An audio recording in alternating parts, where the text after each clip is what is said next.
আসসালামু আলাইকুম। Farmer agro tips আপনার স্বাগতম। তো অবশ্যই আপনি স্ক্রিনে দেখতে পাচ্ছেন ধান ধান লাগানোর পর আর কোনো সার দেওয়া হয়নি। ঘাস মারা বিষ দেওয়া এবং সার দেওয়া হয়েছে, ওর সাথে আর কোনো সার দেওয়া হয়নি।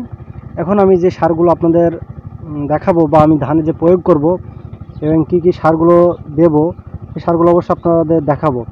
তার আগে বলবো কি, আমার ভিডিও যদি ভালো লাগে থাকে অবশ্যই ভিডিও শেয়ার করবেন এবং ভিডিওর সম্পূর্ণ দেখার চেষ্টা করবেন।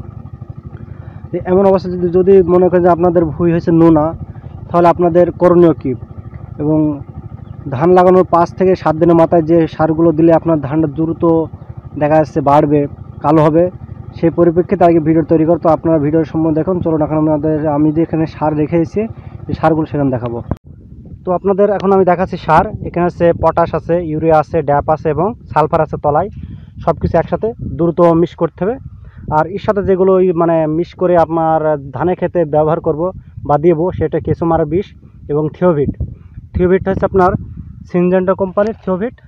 আর এটা হচ্ছে রেঞ্জা। এটা হচ্ছে আপনার তো অবশ্যই আপনারা এটা দেখতে পাচ্ছেন যে এটা হচ্ছে আপনার কেঁচো মারার জন্য আমাকে দিয়েছে। তো দেখা যাক এটা কার্যকর কেমন হয়। তো আমাকে বলছে 100% কাজ হবে। ঠিক আছে, সেটার জন্য আমি ব্যবহার করব কিভাবে, এটা হচ্ছে প্যাকেটটা ভালোভাবে গুলিয়ে নিয়ে মিক্স করে তারপরে ব্যবহার করব ধানে। তো আশা করি আমার কথাগুলো অবশ্যই বুঝতে পারছেন। ধন্যবাদ সবাইকে।